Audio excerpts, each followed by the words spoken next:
आप देख रहे हैं भारतीय मीडिया न्यूज चैनल। मैं हूं मुस्तकीम शाह और आप देख रहे हैं भारतीय मीडिया न्यूज़ चैनल। आइए नज़र डालते हैं आज की कुछ खास खबरों पर।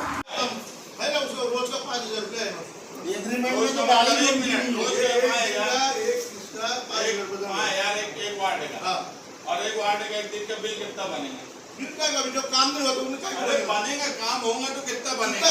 जितना मीटर काम होगा उतना बनेगा ना मुस्तकिल भाई। मैं तुम मुझे साहब एक बात बताओ, मेरे वार्ड में अगर 2000 मीटर गड्ढा रहे तो 2000 मीटर ही साफ होने होना।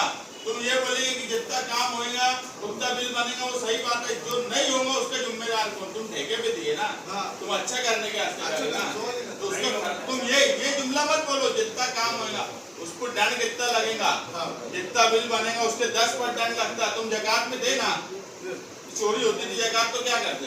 10% 5% लिखा हुआ है। 5,000 बिल बनेगा आज गर्मी उसका भी दंड मेरे को बताओ।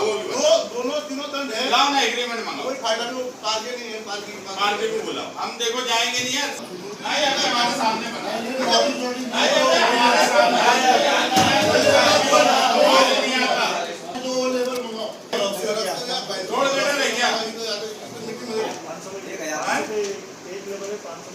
कितने लेबर लगेंगे 48 रनिंग किलोमीटर को? नीचे घर में बात कर रहे हैं, तुम्हारी बात समझ में नहीं आती। कितने? अरे ठीक है ना, वो सलीम भाई सब समझ में आए। कितने लगेंगे लेबर, कितने लगेंगे? है ना ये ड्रेनेज के हुए झाड़ू। आप रोड का बताओ। रोड का झाड़ू कामगार 25 किलोमीटर। 32 किलोमीटर का 35 किलोमीटर है। अरे ये 48 कितना हुआ?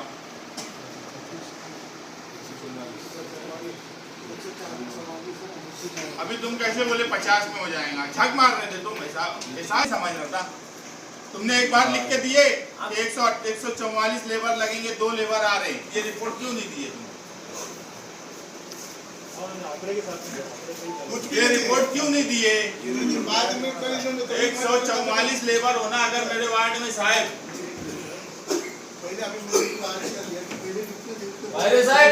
तुम्हारा लाओ। पहले जितने थे वो तो बात ही नहीं करते। तो आदमी बनाना पड़ेगा ना, हमारे पहले जितने थे वो तो बात ही नहीं करते। तुम्हारे पास नियोजन नहीं है, ठेका रोको।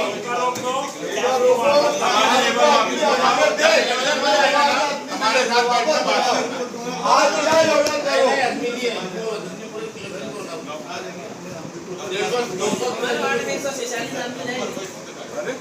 कैसे नहीं रहेंगे? कैसे नहीं रहेंगे? तुम्हारा क्राइटेरिया है ना, रुक जा। तुम भी बता दो कितने किलोमीटर लेबर होना। 1000 मीटर पे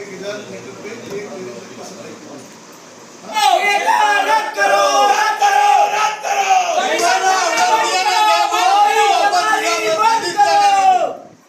आप दूसरी बात मत करो। बोले को वही चाहिए, बोल के ठेके का आदमी नहीं चाहिए। परवाह एक में देवे ना, इनकी कमाई का परवाह एक में देगा, देवे ना। मेरे और पूरे वार्ड में कहीं दिए परवाह एक में दो।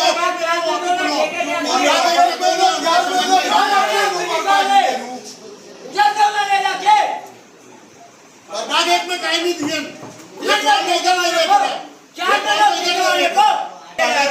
घर आ गई इंसाफ कर रहे ना। एक प्रभाग एक में दो और एक गांव में दो। चलो करो, दो आदेश दो, आदेश दो ना। तुम प्रभाग एक में देंगे नहीं ना, तुम देंगे नहीं। अरे तुम अभी जो है ना चिल्लाना देख रही है, अभी पब्लिक आएंगी ना फिर देखना। हमको जब तक मैं इनको बोल रहा तो पार्के साहब को फोन करो। कर लिया है, 2 दिन का टाइम मत दे। 2 दिन का लिख दो, 2 दिन में क्या हो जाने वाला है? अपने घर पे आ जा रहे लोग, घर पे आ जा रहे। फेमस के बाद गटर चौका बोल रही है। 2 दिन का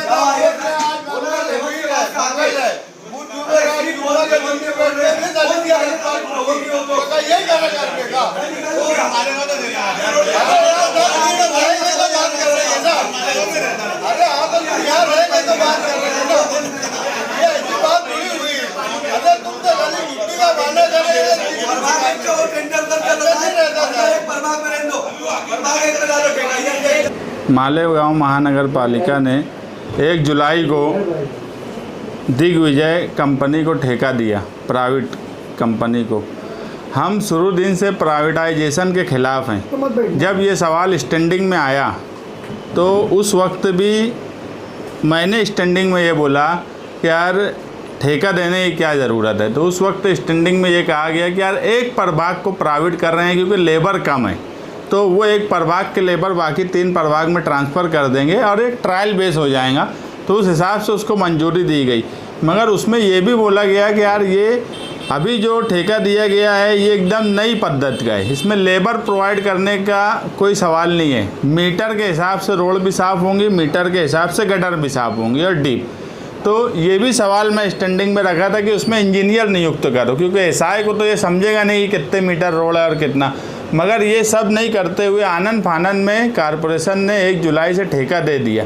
आज जब एसआई के लोगों के साथ मीटिंग की गई, प्रभाग 2 और 3 के कारपोरेटर के साथ, तो ये समझा कि एसआई को ये ऑर्डर तो दिया गया कि उनके प्रभाग के लेबर दूसरे वार्डों में ट्रांसफ़र कर दिए जाए जो परमानेंट है, मगर ठेके का ऑर्डर उनको नहीं दिया गया था।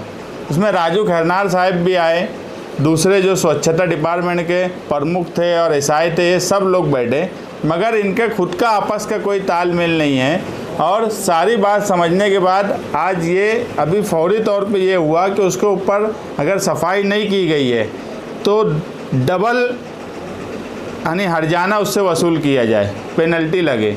तो उसके लिए 5 बजे तक ऑर्डर करने की बात बोली गई है। और कल तक अगर महानगर पालिका ने या ठेकेदार से मिलकर प्रभाग 2 और 3 में सफाई का निज़ाम दुरुस्त नहीं किया, क्योंकि आज कई जगह से अवामी शिकायत बहुत ज़्यादा बढ़ गई, गटरें ओवरफ्लो हुई। मेरे खुद के वार्ड में 12 नंबर में नलों में गंदा पानी आया गटर ओवरफ्लो होने की वजह से। 15 नंबर वार्ड में जो है वहाँ मालेगांव स्कूल वाली जो छोटी मालेगांव स्कूल की रोड, वहाँ पर पूरा पानी ओवरफ्लो हो गया। ऐसी पोजीशन में भी इक़्तिदार में बैठे हुए लोगों के पास जब कोई नियोजन नहीं है, सिर्फ प्राइवेट कंपनी को दे के पैसे कमाने की नीयत, इसलिए हमने डबल उसके ऊपर पेनल्टी लगे, इसका 5 बजे तक ऑर्डर करने का बोला। और अगर कल से हमारे वार्ड में सफाई नहीं हुई बराबर तो ठेकेदार को ब्लैक लिस्ट करने की नोटिस देने की बात तय हुई है। ये दोनों चीज़ 5 बजे तक करने का बोले, और कल अगर इसमें सुधार नहीं आया तो फिर यही होगा कि प्रभाग 2 और 3 के जो नगर सेवक है वो खुद गटरों की सफाई करके और वो कचरा ला के कारपोरेशन के हेड ऑफिस में हम दाखिल कर देंगे, और ताकि इनको कुछ लगे और बरसरे इक़्तिदार जो कोई नियोजन करे बगैर सारे काम कर लेती। सिर्फ यही सोच के मैं पहले दिन से बोल रहा हूँ, कचरे में रुपया ढूंढने का काम जब से लीडरों ने शुरू किया है गांव सत्यानाश होते जा रहा है, गांव में कोई सुधार नहीं आ रहा है। ये कचरे में गटर में उतर के नोट ढूंढना चाहते, यही तरीका बायो माइनिंग से लेकर वाटर ग्रीस और अब दिग्विजय कंपनी आउटसोर्सिंग, इन सब में यही हो रहा है। और स्वच्छता के सवाल पे महानगर पालिका आयुक्त हो या महानगर पालिका प्रशासन, मेयर, इन लोगों ने कम से कम स्वच्छता के मामले में शहर के ऊपर ध्यान देना चाहिए। अगर इनका नियोजन नहीं है तो रुपया पैसे के लिए शहर को बीमारी की तरफ ले जाना ये सही बात नहीं है, और इसका जिम्मेदार बरसरे इक़्तिदार और प्रशासन है जिनके पास कोई नियोजन इस सवाल पे नहीं है।